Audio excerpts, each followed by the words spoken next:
Guys, आज मैं आपको एक सीक्रेट अपना जो है आपके साथ शेयर करना चाहता हूँ।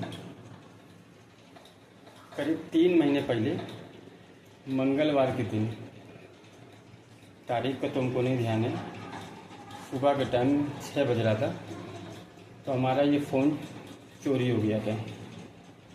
चोरी क्या हो गया था, छीन लिया गया था मुझसे।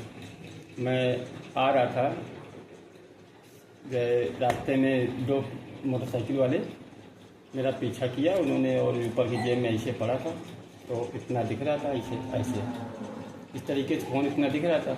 और 2 मोटरसाइकिल वाले आए, और आने के बाद में साथ में ऐसे देखते रहे हमको, तो हमने सोचा कोई परिचय होगा।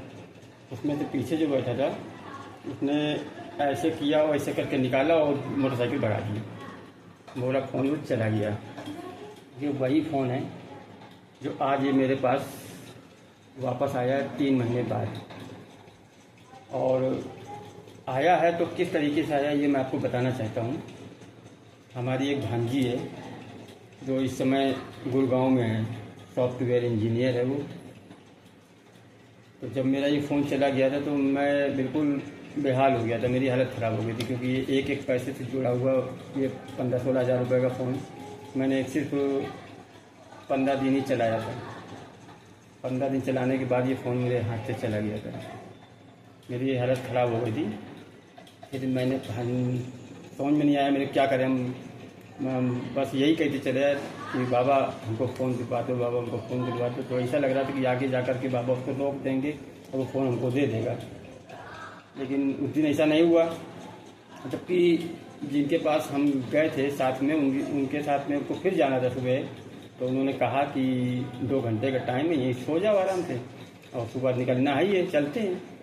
तो हमने कहा नहीं, मंगल का दिन है और बाबा के पुजारी हैं तो प्रसाद भी चढ़ाना था हमको, और नहाना धोना भी था। अगर 2 घंटे हम सो जाते तो फिर नहाना धोना ना हो पाता, दिन भर की पूजा पाठ दिनचर्या नहीं हो पाता। तो फिर हमने जो है अपने सवारी दी और चले आए, और रास्ते में मेरे साथ ये कांड हो गया। और एक तरफ हम बाबा को दोष भी दे रहे थे कि बाबा हम आपकी पूजा के चक्कर में, प्रसाद चढ़ाने के चक्कर में आ गए और हमारे साथ ये कांड हो गया। तो जब कांड हो गया तो मेरा हालत ख़राब हो गई। तो जब मेरी हालत ख़राब हो गई, मेरे को समझ में नहीं आया कि मैं क्या करूं। तो फिर मैंने अपनी भांजी को फ़ोन मिलाया, क्योंकि ऐसे टाइम पे हमारी भांजी ऐसी है जो हर समय हमारे साथ खड़ी रहती है, क्योंकि वो दिमाग की बहुत तेज़ है और सबसे ज़्यादा लगाव भी हमको उसी से है, क्योंकि वो हमारे घर का पहला खिलौना है। एक बार मैं बताऊं आपको, ये 6 महीने की थी, तब मैं इसको साइकिल थी हमारे पास, तो मैं साइकिल में पीछे इसको बांध के ले आता था, इतना हमको लगाव था उससे। पहला खिलौना था घर का वो, और हम उसको बहुत चाहते हैं। तो इसी वो भी हमको बहुत जो है ध्यान देती है सब चीज़ों का, मामा को क्या दिक्कत है, क्या परेशानी है, सब बहुत ध्यान रखती है वो। हम बताएं चाहे ना बताएं, अगर हम उसके सामने पहुंच जाएं तो वो देख के तुरंत कहे कि मामा क्या कोई दिक्कत है, क्या परेशानी है कोई, वो चेहरा देख के जान जाती है। इतना ज़्यादा मतलब वो और दिमाग कितनी तेज़ है कि छोटे से ही पढ़ने में बहुत होशियार रही है। वो अपने मॉडर्न पब्लिक स्कूल वहीं मोहल्ले में था, उसी में पढ़ी है ये, और उसी के साथ में इसका एक फ्रेंड था जो पढ़ता था साथ में। आज वो डीएसपी हो गया है और प्रयागराज में है इस समय, उसकी ड्यूटी इस समय प्रयागराज में है। तो भांजी ने तुरंत उसको जो है फ़ोन को लॉक किया, उसमें गूगल पे वगैरह सभी कुछ होता जानते हैं, सब डॉक्यूमेंट्स होते हैं। तो उसने तुरंत उसको जो है ब्लॉक आउट करके FIR वगैरह जो भी करनी, जो भी कार्रवाई होती सब उसने फटाफट कर दिया और कहा मामा टेंशन न ले, आप अपना काम पे जाओ, जो होगा देखा जाएगा। तो मैं चला गया, और जो उसके साथ में काम करता था उसका नाम है सुजीत सिंह राठौर, वो उसके साथ का पढ़ा हुआ है। अब वो स्कूल को कहें हम या पढ़ने वाले के दिमाग को कहें, दोनों ही बच्चे, दोनों ही क्या मतलब जितने भी स्कूल में वहाँ पर पढ़े हैं उस स्कूल में बच्चे, तो सब कहीं ना कहीं जॉब में अच्छी अच्छी जगह लगे हैं। भांजी हमारी सॉफ्टवेयर इंजीनियर हो गई, 5 कंपनी छोड़ चुकी, 6ठी कंपनी में लगी हुई है। दिमाग है उसका, पढ़ने में होशियार थी वो शुरू से। और जो उसके साथ में पढ़ा हुआ है सुजीत सिंह राठौर, वो भी देखो दिमाग का कितना तेज है, उम्र इतनी ज़्यादा नहीं है उसकी, लेकिन वो प्रयागराज में डीएसपी के पद पर है आज। तो उसने भी बहुत हेल्प करी। तो उसी के ज़रिए हमको ये मोबाइल मिला है, ये उसी की देन है। अगर वो ना इस पर कार्रवाई करता, ना ध्यान देता और पुलिस वालों की तरीके से वो भी अगर होता तो आज ये फ़ोन मेरे पास नहीं होता। तो मैं उसका बहुत बहुत शुक्रिया अदा करता हूँ, तहे दिल से मैं उसका शुक्रिया अदा करता हूँ जिसने हमारा ऐसे समय पर साथ दिया। क्यों दिया, कैसे दिया, ये मैं नहीं जानता। भांजी की साथ की वजह से दिया या उसका व्यवहार ऐसा है। सब पुलिस वालों से वो अलग है। पुलिस वालों के बारे में आप लोगों की सोच अच्छी तरीके से जानते हैं, सभी लोग जानते हैं कि उनकी सोच कैसी होती है, लेकिन उसको हम पुलिस वाला नहीं कर सकते। वो पुलिस वाला है ही नहीं, डीएसपी के पद पर होते हुए, और उसने हमारा इस तरीके से साथ दिया। इसलिए मैं ये बात कह रहा हूँ, कोई भी पुलिस वाला इतनी मदद किसी की नहीं करता है, और इतने बड़े पद पर होते हुए। तो मैं उसका बहुत बहुत शुक्रिया अदा करता हूँ जिसने हमारी बहुत हेल्प करी। वो रिश्ते में मेरा भांजा भी लगता है, क्योंकि वो भांजी है, भांजी के साथ में पढ़ा है, तो वो मेरा भांजा भी है, तो हम उसके मामा भी हैं। तो हक से मैं कहता हूँ कि वो मेरा भांजा है, और मुझे गर्व है इस बात का कि एक भांजी मेरी सॉफ्टवेयर इंजीनियर है, और उसी का साथ में पढ़ा हुआ मेरा भांजा है जो सुजीत सिंह राठौर, वो आज डीएसपी है।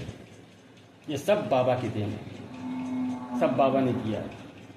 मैं बाबा को ही कहूँगा, सब उन्हीं ने एक जरिया बना दिया कि लोगों को कि आप लोग ऐसे ऐसे करिए, इस तरीके से ये काम हो जाएगा। और ये लोग उसी रास्ते पे चलते गए और इन्होंने ऐसे ही किया। तो बाबा का तो मैं बहुत ही आभारी हूँ। उनके लिए तो कोई शब्द ही नहीं है हमारे पास जो मैं उनके लिए कुछ कह सकूँ। हमारी इतनी क्षमता ही नहीं है कि मैं उनको कुछ कह सकूँ। उन्होंने हमारा शुरू से साथ दिया है और आज भी दे रहे हैं और आगे भी देते रहेंगे। तो बाबा तो हमारे बहुत ही हमारे हैं, क्या हम कहें, शब्द नहीं उनके लिए, बस कुछ मिलाकर ये आप मान लीजिए। तो आज ये हमें बहुत खुशी हुई जो ये फ़ोन मुझे मिल गया। इसमें जरिया हमारी भांजी और वो सुजीत सिंह राठौर भांजा हमारा, ये दोनों हैं जरिया इसके, और फ़ोन हमारे पास में है आज। तो इसके लिए बहुत बहुत शुक्रिया सभी लोगों को। बस इतना ही। अच्छा हाँ, एक बात और मैं आपको बताना चाहता हूँ। ये जो नया नियम निकला है, आपने सुना होगा, 3000 का सालाना पास बन रहा है फास्टैग वाला। तो उसमें बड़ी कन्फ्यूजन है कि कैसे क्या होना चाहिए, कितना पैसा पड़ेगा, कौन से में टोल में काम करेगा, किस टोल में काम नहीं करेगा। तो मैं इसके लिए बताना चाहता हूँ कि कल ही मैंने इसको 3000 वाला सालाना पास लिया और एक्टिवेट किया तुरंत, अर्जेंट में। एक्टिवेट करने के बाद में मैं जब ये नवाबगंज वाला टोल है, मतलब जितना भी जीटी रोड पे है, बाईपास पे है, और भी लिंक रोड है, जिन पर भी टोल लगे हुए हैं, इन सब टोलों पर वो काम कर रहा है। और पूर्वांचल एक्सप्रेसवे पर वो काम नहीं किया, वो पर वो नॉर्मल तरीके से काम किया जैसे कि पहले करता था, उसी तरह से काम किया है। तो इससे हमको ये मालूम पड़ता है कि उसके जो नए नियम हैं वो ये हैं कि जो उसके लिए जो ये छोटे मोटे टोल हैं, जीटी रोड, बाईपास वगैरह, इस पर ही काम करेगा, वो एक्सप्रेसवे पर काम नहीं करेगा हमारे हिसाब से। तो बाकी आप लोग देखिएगा, उसको एक्टिवेट करके देखिए, शायद काम करता है। मेरे तो नहीं किया पूर्वांचल एक्सप्रेसवे पर उसने। पूर्वांचल एक्सप्रेसवे जो पिछला वाला बैलेंस पड़ा था हमारे पास, वही बैलेंस कटा है। तो इससे यही मालूम होता है कि वो एक्सप्रेसवे के लिए नहीं है। बाकी आप लोग करके देखिए, जो होता है तो खुद ही मालूम पड़ जाएगा आपको। और उसके लिए भारतीय राष्ट्रीय राजमार्ग ऐप डाउनलोड करना पड़ेगा आपको। आपका पुराना फास्टैग ही काम कर जाएगा। उसको आप एक्टिवेट करके उसमें जो है सालाना फीस 3000 की वो बैलेंस में डाल दीजिए उसको, तो एक्टिवेट हो जाएगा और मैसेज आ जाएगा तुरंत, और तुरंत ही चालू हो जाएगा। आधे एक घंटे के अंदर वो चालू हो जाएगा। वो आपको बाकायदा जो है, जैसे ही टोल आप क्रॉस करेंगे तो जीरो बैलेंस लिख के आएगा, मतलब जीरो कटेगा पैसा आपका, जो है कोई एक्स्ट्रा पैसा नहीं लगेगा। वो 3000 पे, और 200 ट्रिप काम करेगी। 200 ट्रिप अगर आपकी ख़त्म हो गई तो पास ख़त्म हो जाएगा। और जैसे नॉर्मल काम करता था पहले ही, उसमें आप बैलेंस बरकरार रखिए, ना हो तो रिचार्ज करा लेना बाद में, जब देखिएगा हाँ 200 ट्रिप पूरी होने वाली हैं तो आप उसको रिचार्ज कराइए, फिर वैसे ही काम करने लगेगा। या फिर पास आप दोबारा फिर उसको एक्टिवेट कराना चाहें तो फिर 3000 सालाना दे करके करवा लीजिए। जैसा भी आपको उचित लगे वैसा आप कर लीजिएगा।